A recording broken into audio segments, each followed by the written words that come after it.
ஐயா வணக்கம். என் பேர் இந்துக்குமார். உங்கள் மார்க்கத்திலும் ஜாதி பிரிவினைகள் அந்த மாதிரி இருக்குதா? முஸ்லீம்களிலே ஜாதி பிரிவுகள் இருக்குதா அப்படின்னு கேட்குறாங்க. முஸ்லீம்களிலே ஜாதி பிரிவு இல்லை.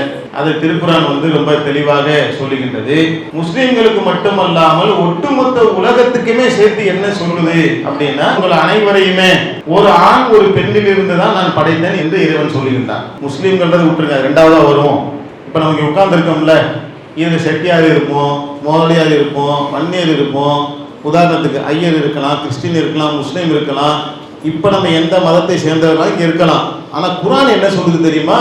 உங்கள் அனைவரையுமே ஆதாம் ஹவ்வா என்று சொல்லக்கூடிய ஒரு ஆண் ஒரு பெண்ணில் இருந்தால் நான் உங்களை படைச்சேன்னு சொல்லுது. இப்ப நம்ம எல்லாம் யாரு?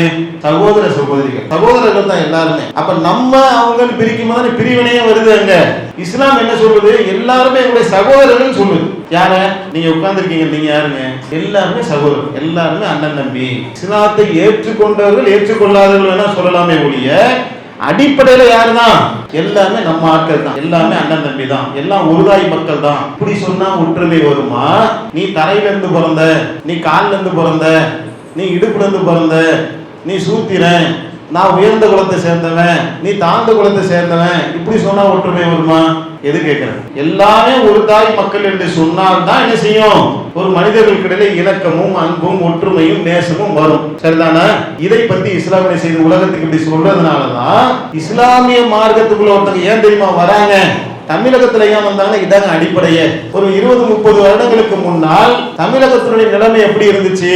ஜாதியின் கொடுமையால் பாதிக்கப்பட்டிருந்தாங்க. இன்னைக்கு இருக்கு. இன்னைக்கு ஒழிச்சிட்டாங்களா?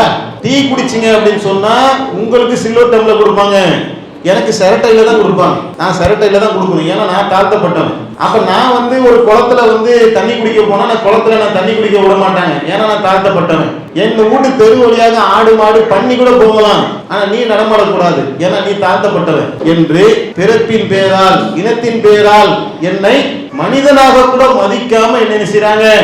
அடக்குமுறை செய்து கொண்டிருந்த காலத்துல என்னுடைய பாட்டன் முப்பாட்டன் யோசிச்சு கடவுளுக்கு முன்னாடி எல்லாரும் சமந்தானப்பா, இது என்னப்பா அநியாயமா இருக்கு, கோயிலுக்குள்ள வர விட மாட்டேங்கிற, தண்ணி குடிக்க விட மாட்டேங்கிற, நான் செத்தா கூட என்ன உன் பொது சுடுகாட்டுல என்ன அடக்கம் செய்ய விட மாட்டேங்கிற, செருப்பு என்ன போடக்கூடாதுன்னு சொல்ற, தோல்ல துண்ட போடக்கூடாதுன்னு சொல்ற, இவ்வளவு அடக்குமுறை பண்ணிக்கிட்டீர்களப்பா என்று யோசித்து அந்த நேரத்துல இஸ்லாம் என்ன செய்து இந்தியாவிற்குள்ள நுழைகின்றது. இவங்க என்ன செய்யறாங்க? இப்ப எல்லாம் உருதாய் மக்களுப்பா, வந்த தோளோட தோல் அரவணைச்சுக்கிறான். நீ இஸ்லாத்தை ஏத்துக்கிறியா? இமாமத்து நீ பண்ணுகிறான். இன்னைக்கு வரைக்கும் நாம் என்ன செய்யறோம்? ஆலயத்துல நான் நுழைவதற்கு எனக்கு அதிகாரத்தை கொடுக்கணும், ஆலய நுழைவு போராட்டத்தை இன்னைக்கு வரைக்கும் நடத்திட்டு இருக்கிறோம். நாம் சார்ந்த மதத்திலேயே நம்முடைய கோயில்களுக்கு போறதுக்கு நாம் என்ன செய்யறோம்? இன்னைக்கு வரைக்கும் போராட்டத்தை நடத்தி கொண்டிருக்கக்கூடிய நிலைமை இருக்குது. ஆனால் ஒருவன் இஸ்லாத்தை ஏற்றுக்கொண்டான் என்று சொன்னால் அங்க ஏழை பணக்காரன் வித்தியாசம் இல்லாம, ஜாதி மத வித்தியாசம் இல்லாம, ஒரு பிச்சைக்காரன் பள்ளிவாசல பிச்சை எடுப்பாருங்க. அவரு பள்ளிவாசலுக்குள்ள வந்தாருன்னா ஒரு மன்னரே வந்தா கூட அது பிச்சைக்கார பக்கத்துல தான் தொழுது ஆகணும். மன்னருக்கு விஐபி டோக்கன் போட்டு முன்னாடி தான் விட மாட்டாங்க. எந்த பள்ளிவாசல எடுத்து பாருங்க, உலகத்தில் இருக்கக்கூடிய சின்ன பள்ளிவாசலோ பெரிய பள்ளிவாசலோ, அந்த பள்ளிவாசலில இவர் ஏழையா இருக்காரு, இவர் தாழ்ந்த ஜாதியா இருக்காரு. ஜாதி தான் இல்லை, எந்த ஜாதி எனக்கு தெரியுமா? வந்து சொல்றேன். இப்ப நான் 4-5 தலைமுறைக்கு முன்னாடி நான் செட்டியாரா, வன்னியரா, மோலியாரா, தலிதா, என் ஜாதி அடையாளம் இருக்குதா? ஜாதி அடையாளம் அந்த ஜாதி அடையாளத்தோட சேர்த்திருப்பாங்கல்ல. அப்துல் ரஹீம் பாய் செட்டியாருன்னு வந்திருக்குமே, அப்துல் ரஹீம் பாய் முதலியாரும் வந்திருக்குமே, தலித் அப்துல் ரஹீம் வந்திருக்குமே. அப்படி எனக்கும் இல்லை, அவருக்கும் இல்லை, இங்க இருக்கக்கூடிய எந்த முஸ்லீம்களுக்கும் இல்லை. அப்ப இவங்க எங்க இருந்து வந்தாங்க? நேரா அப்படியே சவுதி அரேபியா இருந்து ஒட்டகத்துல ஏறி அப்படியே டக் டக் டக்குன்னு இங்க உட்கார்ந்துட்டாங்களா? இவங்க எல்லாம் யாருன்னா நம்மள இருந்து வந்தவங்க தான். இந்து மதத்திலிருந்து பல்வேறு கொடுமைகளுக்கு உட்பட்டு இந்த கடவுள் கொள்கையை பார்த்து ஜாதி மறுப்பு விஷயங்கள் இஸ்லாத்துல இருக்குது, எல்லாத்தையும் சமத்துவமாக நடத்துகின்றார்களே என்று பார்த்து என்ன செஞ்சாங்க? இஸ்லாத்தை ஏற்றுக்கொண்டவர்கள் தான் இந்த மதத்துல இருக்கின்றார்கள் என்று சொல்லும் போது இஸ்லாத்தினுடைய பல தனி சிறப்புகளில இதுவும் ஒன்று. எது?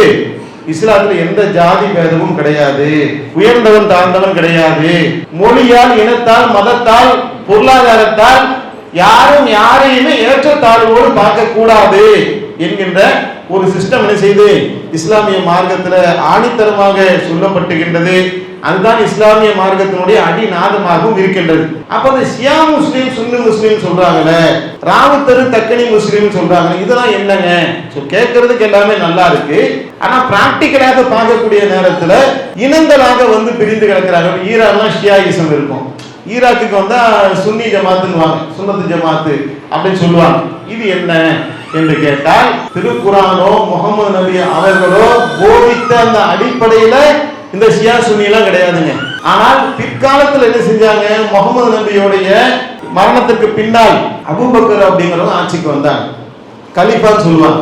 அதுக்கப்புறம் உமர் அவர்கள் ஆட்சிக்கு வராங்க, அதுக்கப்புறம் உஸ்மான் அப்படிங்கிறவங்க ஆட்சிக்கு வராங்க, அப்புறம் அலிங்கிறவங்க ஆட்சிக்கு வராங்க. 4வது கலீஃபாவாக முகமது நபியோடைய மருமகன், அவருடைய மகள் ஃபாத்திமா அவர்களுடைய கணவர் அலி அவர்கள் என்ன செய்யறாங்க, ஆட்சிக்கு வராங்க.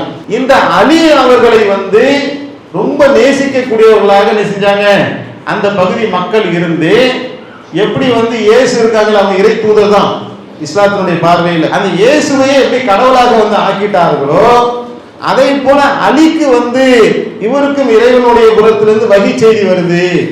முகமது நபிக்கு எப்படி வகி செய்தி வந்துச்சோ அதே மாதிரி அலிக்கும் இறைவனுடைய புறத்திலிருந்து வகி செய்தி வந்துச்சு என்று அலி அவர்கள் சொல்லல.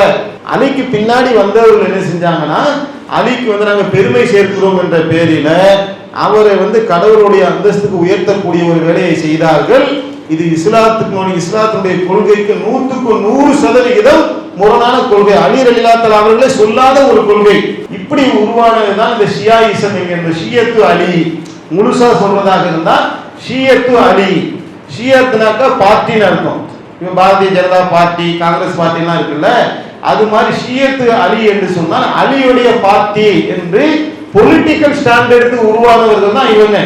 பிறகு என்ன செய்யறாங்க, அதுக்கு மத சாயத்தை வந்து பூசி ஒரு புதிய மதமாக வந்து அவர்கள் வந்து உருவெடுத்தார்கள். எப்படி பவுலடிகள் வந்து கிறிஸ்தவ மதத்தை தோற்றுவித்தாரோ அதே போல ஷியாயிசம் என்கின்ற ஒன்றுக்கும் இஸ்லாமிய மார்க்கத்துக்கும் முனை அளவுக்கும் வந்து சம்பந்தம் கிடையாது. சுன்னத்து ஜமாத் என்று சொல்லக்கூடியவர்கள் முகமது நபியையும் அவர்கள் போதித்த அந்த குரானையும் ஏற்றுக்கொண்டு வாழக்கூடியவர்கள் தான் இந்த உலகத்துல இருக்கிறாங்க. அவங்க தான் மெஜாரிட்டியாகவும் இருக்கிறாங்க. இது ஒரு அரசியல் காரணங்களுக்காக ஏற்பட்டதை ஒழிய இஸ்லாம் அதை வந்து ஆதரிக்கல. அதே மாதிரி தமிழகத்துல லெப்ப முஸ்லீம், தக்னி முஸ்லீம், ராவுத்தர் முஸ்லீம் இப்படிலாம் வந்து சொல்லுவாங்கல்ல, இதெல்லாம் அந்தந்த இடத்துல செய்த தொழிலுக்காக அவர்களுக்கு கொடுக்கப்பட்ட பேரு.